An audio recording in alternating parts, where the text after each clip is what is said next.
रहू हमार मालिक काल से बोलत कहे नहीं खू मन करता करे के प्यार यार मिले खाते आई तू। अब तो हर चलती ना चले बुझल। तू रहू हमार मालिक काल से बोलत कहे नहीं खू मन करता करे के प्यार यार मिले खाते आई तू।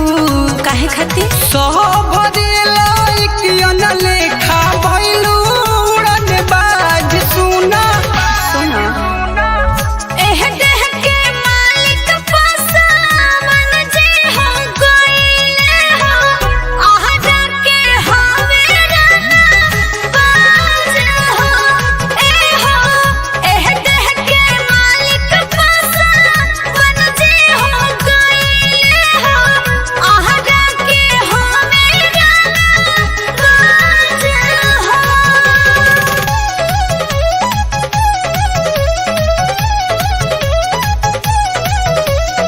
कुंवर स्टूडियो आरा।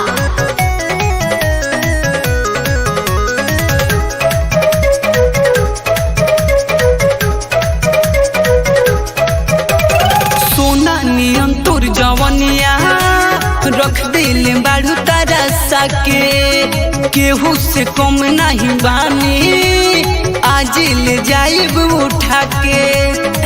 तोहरे मजाल बा है ना सुनो चली बस बन के चलना जाना से तू चले जाइबे बोलो जानी बढ़ चढ़ के बोली सोझा नहीं बती आइबे। ऐसन बतिया बोलेलू गरम भइल मिजाज सुना एह देह के मालिक पसावन जे हो गइले हो आहदा के हवे राना बाज हो एह देह के मालिक पसावन जे हो गइले हो आहदा के हवे राना बाज हो।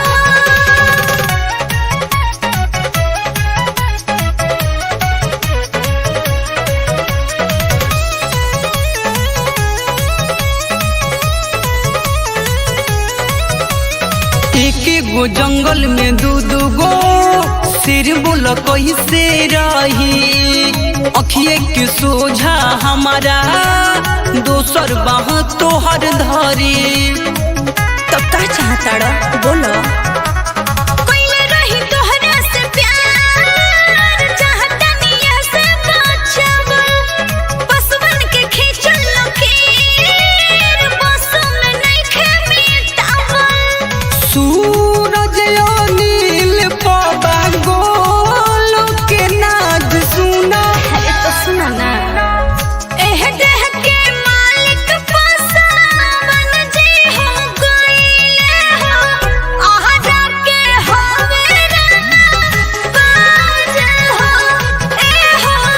एह देह के मालिक पसावन जे हो गइले हो पूरा बिहार के राना बाज हो। जौन भइल तौन भइल अब भुला जा।